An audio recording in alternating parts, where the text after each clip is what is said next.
Welcome to Agri-Pulse Newsmakers, where we aim to take you to the heart of ag policy. I'm your host, Andrew Hunnicky.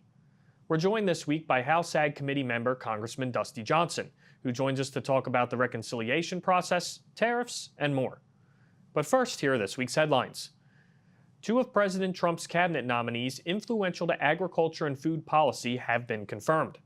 Agriculture Secretary Brooke Rollins and Health and Human Services Secretary Robert F. Kennedy Jr. Rollins was confirmed with a 72-28 vote. She faces a number of pressing issues, including the bird flu outbreak that has sent egg prices skyrocketing, and pressure from agriculture and Capitol Hill to efficiently distribute $31 billion in disaster aid and economic assistance passed by Congress in December. Kennedy passed the full chamber with a 52-48 party line vote. All Democrats and Republican Senator Mitch McConnell voted against him. Kennedy's nomination was far more controversial, largely because of his long history of vaccine skepticism and criticism of conventional agriculture practices in the food industry. However, key Republicans supported his nomination after one-on-one meetings with him. Grocery prices were up by 0.5% last month, according to the latest Consumer Price Index, due to higher prices for eggs, beef, and pork. Egg prices rose by more than 15% last month and are up by more than 50% from this time last year due to all of the bird flu outbreaks. The price of bacon was up more than 4%. The overall CPI rose by 0.5% and is up 3% from this time last year. And finally, the House Budget Committee released a budget resolution requiring the Ag Committee to cut $230 billion over 10 years. House Ag Chairman Glenn Thompson says a cut of that size would require cutting SNAP benefits, but he says he didn't agree to that number and doesn't think the Senate would go along with it. The House budget plan also would leave room for $4.5 trillion of tax cuts. The Senate is working on a much smaller blueprint that would leave tax cuts until later in the year. Both chambers have to agree on a budget plan before they can go to work on bills to carry out the spending and tax cuts. Congressman Dusty Johnson is a member of the House Ag Committee. We asked him how it would be possible for the House Ag Committee to cut all of that money without cutting SNAP benefits. GT is exactly right. We can do that. Of course, we're not going to cut SNAP benefits. We do want to make sure that we are helping people out of poverty. We know that work requirements are effective, particularly when they're structured properly. We're not talking about putting them on people who are pregnant or people with young children at home, people with disabilities. I'm going to be introducing a bill here in the next few days that I think charts the course forward on these SNAP work requirements. Maybe we have an opportunity to push that age up a little bit. We know that if you get to 65, you're 50% likely to get to the age 85. People are living a lot longer, and we just want to make sure that we've got proper incentives in place so that able-bodied folks can go to work and work themselves out of poverty. Let's talk a little bit more about expanding that able-bodied adults requirement. Previously, you fought to get that work requirement to 65, which you just mentioned there. Do you think you're going to be able to get that this time around? I think there's a pretty good chance. Clearly, when you look at the Ag Committee needing to find some savings, that's the most appropriate place for us to go. And I had a lot of success during the Fiscal Responsibility Act and in pushing that requirement age from 55 up to 59. And I think it's disrespectful to tell 60-year-old Americans that even if they can work, they don't need to, even if they're on public benefits. I just really, clearly, we're a rich enough country where hungry folks need to get fed, but we're also a country that believes enough in work that if you can work, we really need you to. Why is it critical to get all of the president's priorities done in one bill, including those tax cuts? You know, the Senate is trying for a two-bill approach that would push tax cuts back to later this year. I mean, at this point, I do think the Senate has been hugely counterproductive in that they want to continue to relitigate. The play call was made. I don't know why a month after the play call was made, we continue to appeal the decision of the official. I mean, it's standard DC. I get it. Maybe the Senate doesn't just like buckling down and doing their work, but we need to go execute. We know we got to secure the border. We know we got to roll back regulations. We know we need to cut spending. We know we need to extend the Trump era tax cuts. It seems like we've got momentum now to get all that done.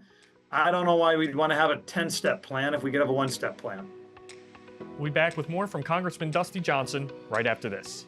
These are the farmers and ranchers who help build the America we depend on, and Farm Credit is here for them, supporting rural communities and agriculture with reliable, consistent credit and financial services. In good times and bad, we provide loans to farmers and ranchers, farmer-owned cooperatives, rural home buyers, agribusinesses, and rural infrastructure providers. We help agricultural producers feed the world. Learn more today. I think some of sustainability to farmers just comes second nature. If you asked a farmer, are you sustainable? They'd probably look at you maybe a little funny and say, I don't think I'm doing anything that special, but it really is just what they do. We're all farmers, and our goal is taking the best care of our land, our cattle, our natural resources. This is my sustainability story.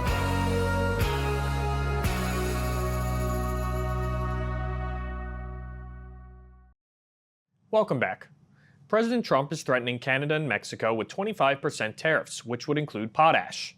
Canada is threatening to impose tariffs on American exports. We asked Congressman Dusty Johnson about his message to farmers who are concerned about these tariffs. Almost every single producer I ever talked to, they get it. I mean, they understand that the goal of President Trump is to not impose these tariffs. And I think we've already seen in the early going that they've been effective. Those tariffs aren't in place today. Why? Because President Trump was able to secure some much needed concessions. And so I think most producers fully understand that this is part of a longer term play. President also cracking down on illegal immigrants, but we do know that a lot of those immigrants play a key role on farms across the country. What's your message to farmers who are losing some valuable members of their workforce? I mean, we're a nation that values the rule of law. I mean, you don't get to break the law just because it's convenient to do so. And listen, I understand that we have a real workforce challenge in this country. It is too hard to get here legally. And work visa programs, when done appropriately, can be a beautiful part of helping to make Americans richer. But in the same way that you don't get to just cross the border illegally because the legal path isn't convenient for you, nor do you get an opportunity to just go hire whoever you want, even if it's not if it doesn't comport with the law. And I get it. In ag, hospitality, and construction, the workforce situations are more complicated than we'd like to admit. We do need to address that, but overwhelmingly, the administration is targeting violent criminals. I got to tell you, America has been very supportive of that. Robert F. Kennedy Jr. has been confirmed as the next head of that Department of Health and Human Services. Do you think he'll impose new regulations on the food and ag industries? Clearly, we need to make America healthy again. I like the fact that Secretary Kennedy is elevating the issue of nutrition. Americans do not eat well. That drives so many problems in this country. Everybody wonders why our healthcare costs are twice what Europe's are. They want to try to pin it on who pays the bills. Whether it's an insurance company or the government, who pays the bills is not anywhere near as important as the fact that half of Americans are obese. That is not the situation in Norway or Greece or other parts of Europe. And so I like the fact that he's elevating the issue. That being said, he and I clearly disagree profoundly on the role of innovation and technology in agriculture. There is simply no evidence that things like genetic modification are making these foods dangerous. Quite to the contrary, they give us an opportunity to feed the world in an ever more nutritious and safe way. Brooke Rollins has been confirmed as the next Secretary of Agriculture. What changes do you expect to see at USDA with her at the helm? Well, I don't know Secretary Rollins well, but people who do know her well, I mean, our mutual friends speak very highly of her. So I'm expecting good things. I don't want to listen. Brooke Rollins is going to be great, and I don't want to run down Tom Vilsack because I actually really connected well with him. But the Biden era USDA was entirely too concerned about a cultural and social agenda. And when we're in a situation where we were forgiving the loans of people simply because of the color of their skin, that is not consistent with the farmer, rancher, producer work ethic that we have in this country. And I think with Brooke Rollins, you're going to have a return to how do we provide the risk management tools that producers and rural communities need to be able to survive and thrive in the future. Congressman Dusty Johnson, thank you so much for joining us, sir. Thanks for having me. We'll be right back with our panel discussion, but first, Lydia Johnson looks at Farm Bill spending in this week's Farm Bill Focus. The price tag for the next Farm Bill is expected to exceed $1 trillion. This chart shows the Congressional Budget Office's most recent estimates of projected Farm Bill spending over the next 10 years, also known as the baseline. The total cost is broken down into 12 titles. As you can see, nutrition accounts for nearly 80% of the bill's projected mandatory spending. The next biggest piece of the Farm Bill pie is the crop insurance title, which accounts for roughly 9% of spending. Commodity programs are expected to total 5% of spending, while conservation programs will account for about 4% of Farm Bill spending. Previous Farm Bills over the past 25 years have had both positive and negative scores to their baselines, meaning the actual spending was higher or lower than a continuation of the current law. The 2008 and 2018 Farm Bills were budget neutral, while the 2014 Farm Bill had a negative score that reduced spending by $16 billion over 10 years. The House Agriculture Committee's 2024 Farm Bill passed out of committee would have increased the 10-year cost by $28 billion. The House Ag Committee has been instructed to cut $230 billion in spending in budget reconciliation, most of which will likely come from cuts to the SNAP program. For Agri-Pulse, I'm Lydia Johnson. Weeds, razor-thin margins, supply chain disruptions. American farmers need innovative solutions to tackle the threats that impact us all. Their yield is their livelihood and the food that feeds our families. That shouldn't be on the line, which is why the Modern Ag Alliance advocates for access to essential crop protection tools like glyphosate to keep the future of farming in secure, hard-working hands. Get the facts and see what could be at risk. Regenerative poultry production is a process by which nature can actually recapture and restore the energy that is being taken out of a space. Farm Credit helped Rahi build his dream of regenerative poultry farming and encouraging fellow immigrants to find community in agriculture. Nothing beats a farm. I'm just pursuing happiness. Learn more at farmcredit.com/beginning. Welcome back to Agri-Pulse Newsmakers, where this week's panel is going to focus on everything going on at USAID and with reconciliation. We're joined this week by Jim Richards with Cornerstone Government Affairs and Nick Levendofsky with the Kansas Farmers Union. Thank you, gentlemen, both for joining us this week. And Jim, I want to start with you first, sir. You know, both the House and the Senate, they're working on budget resolutions. The House released their plan, directing the Ag Committee to cut $230 billion over 10 years. We expect there to be some sort of program cuts to the SNAP program involved with that. What do you expect those cuts to look like, and how will that set the stage for a Farm Bill showdown? It does indeed propose $230 billion over 10 years in reductions within the Ag Committee's mandatory baseline. And as you know, there's difference between mandatory and discretionary funding. So it's it's apples and oranges when it comes to impact on ag appropriations and the Ag Committee and their respective spending jurisdictions. The Senate likewise is moving their product forward, but it's they're doing it in the two bill tranche that you've heard talking about for weeks. And their number for Ag Committee instructions to the committee is only $1 billion to hit in the House, $4.5 trillion basically over 10 years when you throw in all the other committees of jurisdiction. This is just the first step in the process. You don't have to enact the budget resolution into law. It is a concurrent resolution, which means the House and the Senate ultimately have to pass one version that is the same for both, and it doesn't go to the president for signature. So there's a big gap, needs to say, between two bills and one bill approach, one big, beautiful bill, as you may have heard referred to, and $230 billion and $1 billion.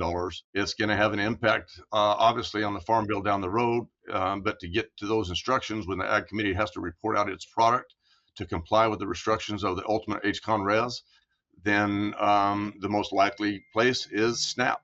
You got to go where the meat is, and the meat in this case would be in the SNAP. So there's going to be some tough rows to hoe for G.T. Thompson and his House Ag Committee colleagues. I do want to ask you more about the difference in approaches that they're taking. You mentioned the one big, beautiful bill that the House has, the Senate working on their own two-bill approach, but House leaders have already said that they just flat out come out and reject that resolution if it makes it to the House floor. So where do you think both chambers can find some sort of common ground and get something passed?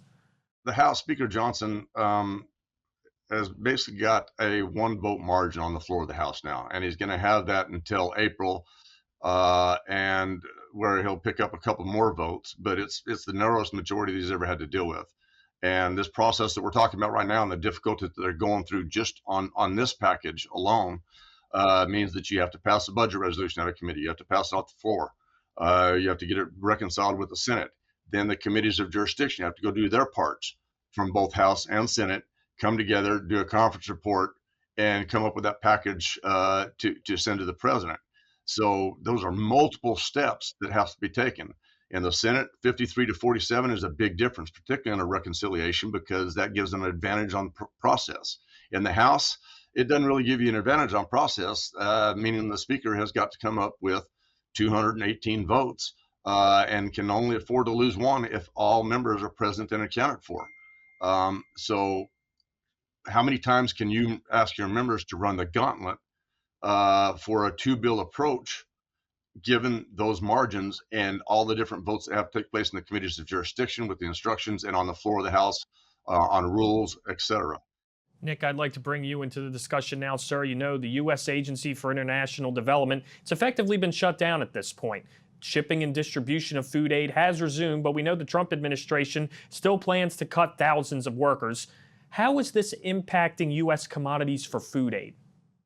Certainly, the grain sorghum market is one that I think is going to be impacted the most and probably the quickest, especially here in Kansas, where we are a top producer of grain sorghum.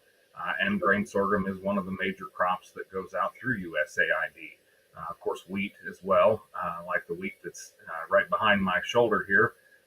We're known for that as well. But I think that's the big thing is time will tell what the markets are, but I'm hearing from folks across Kansas that the major market right now of concern is grain sorghum. We'll be back with more of our panel discussion right after this. I think some of sustainability to farmers just comes second nature. If you asked a farmer, are you sustainable? They'd probably look at you maybe a little funny and say, I don't think I'm doing anything that special, but it really is just what they do. We're all farmers, and our goal is taking the best care of our land, our cattle, our natural resources. This is my sustainability story.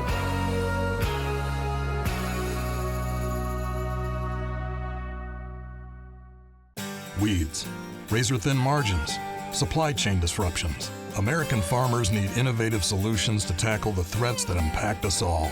Their yield is their livelihood and the food that feeds our families.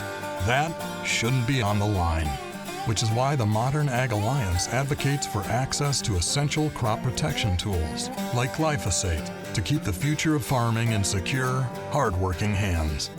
Get the facts and see what could be at risk. Welcome back. The Food for Peace program started in Kansas. Some members of the House and Senate Ag Committees want to move that program from USAID to USDA. We asked Nick Levendofsky with the Kansas Farmers Union if that would be workable. I think that's probably the place where it probably should go for now. Right now, temporarily, it's living at the State Department, but I don't think that they are in a position to where they can handle the kind of work that goes into the Food for Peace program. The Food for Peace used to be at USDA when it was first started over 70 years ago. So it kind of makes sense that it would go back there. It's my understanding that it will live under the Foreign Ag Service Department. But you're going to have people that know the implementation procedures. You're going to have people that can deal with the logistics and deal with the contracts and all of that. Certainly, I think this is the best option right now, given the circumstances. And we'll just have to see. But I think at this point, it makes the most sense. Jim, I'd like to bring you back into the discussion. Sir, with everything else that's going on right now, there is still a farm bill that needs to get written. Do you expect something to get passed this year? And if so, what are some of these major issues that still need to be resolved? All oxygen in the room is being consumed right now by reconciliation process, and what those ultimate implications will have on the baseline for the ag committees in order to write a farm bill. And as we discussed earlier, that $230 billion target, or whatever it ends up being, definitely has an impact on the committee's abilities to not only write and produce a product out of committee, but to get it past the House and Senate floors and reconcile it. I know that they definitely want to get one done this year. We need one done this year. But you've got to get this past us first in order to know what auspices and parameters that you're writing the bill under.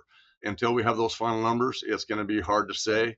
And again, at the end of the day, based on what you do on the reconciliation, in order to hit the reference prices and everything else that needs to be done in order to revitalize the farm bill and protect community, particularly in Title I, you've got to know what that baseline is, and you've got to go forth and conquer.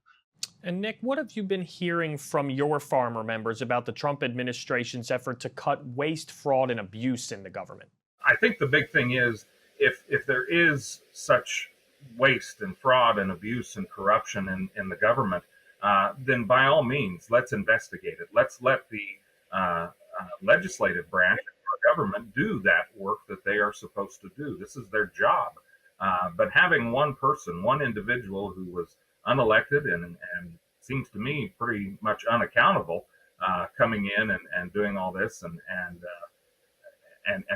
really taking a sledgehammer to things and burning things down is not the answer. I think we need to let the government do its job. This is why we've elected these people, and let them investigate it and prove their findings. I think the other part of this is, a number of inspectors general were fired from the government. I believe we're up to 12 now. And one of them was at USAID. And you can still find those audits and reports on USAID. And if there had been fraud and waste and abuse and corruption, those would have shown up in those audits. So firing the people that are basically in charge of going after these issues is not the answer. Certainly a lot to be paying attention to on a daily basis here in the world of agriculture as we move forward. Jim, Nick, thank you so much for joining us. We'll be back with more Agri-Pulse Newsmakers, but first, Lydia Johnson has a look at how fruit growers could be impacted by Canadian tariffs in this week's Ag by the Numbers. President Donald Trump threatened a 25% tariff on goods entering the U.S. from Mexico and Canada shortly after entering office. The president then spoke with leaders from both countries to secure their commitments to bolster border security, which delayed the tariff enactments until March 1st. However, as our Oliver Ward reports, U.S. fruit growers could be hurt if Canadian tariffs are enacted on March 1st if President Trump and Canadian Prime Minister Justin Trudeau do not agree on another deal. As you can see on this chart, over 90% of tomatoes, more than 80% of melons, and about 80% of orange juice produced in the U.S. is exported to Canada. Nearly 80% of clementines and 70% of cucumbers are also sent to Canada. Dairy producers are also concerned that any resumption of tariffs against Canada could have a significant impact on their export markets. Read more in Oliver Ward's story on agripulse.com. For AgriPulse, I'm Lydia Johnson. Elevate your game and set your sights on Denver for the 2025 Commodity Classic with technology that moves faster than fluctuating markets and information as important as $1 million rain. Commodity Classic is designed for growers of all kinds, where you'll broaden your horizons as you improve yield and ROI 1 bushel at a time. Take your operation to new heights and join us for Elevating Excellence in Agriculture, March 2nd through 4th in Denver. Learn more at commodityclassic.com. Looking closer, seeing further. That's how we do it. At Curious Plot, we're driven to find what's next for agriculture, animal care, and food. We stay curious because that's what it takes to grow understanding. That's how we plot strategies and tell stories that get results time after time. Marketing, communications, and consulting that look closer and see further. Curious Plot. We can't wait to help you tell your story. Thanks for joining us on this week's Agri-Pulse Newsmakers. Here's what's on the horizon for next week. Monday is your last day to register at our early bird discount for our Ag and Food Policy Summit on March 17th. You can go to the events tab on our website, www.agripulse.com, to register. The Senate will be back in session Tuesday following the President's Day holiday. USDA's annual report on chickens and eggs comes out Tuesday. And finally, the National Ethanol Conference is Monday through Wednesday in Nashville. Our Rebecca Alvey will be at the conference. We'll also continue to follow the latest on all of this and more on our website, agripulse.com. For Agri-Pulse, I'm Andrew Hunnicky. Thanks for watching. Newsmakers is a production of Agri-Pulse Communications. You can also find our new content on YouTube and wherever you get your podcasts. And don't forget to follow Agri-Pulse and our correspondents on social media to get breaking news and more. For agriculture, trade, food, environment, and regulatory news, your source is agripulse.com.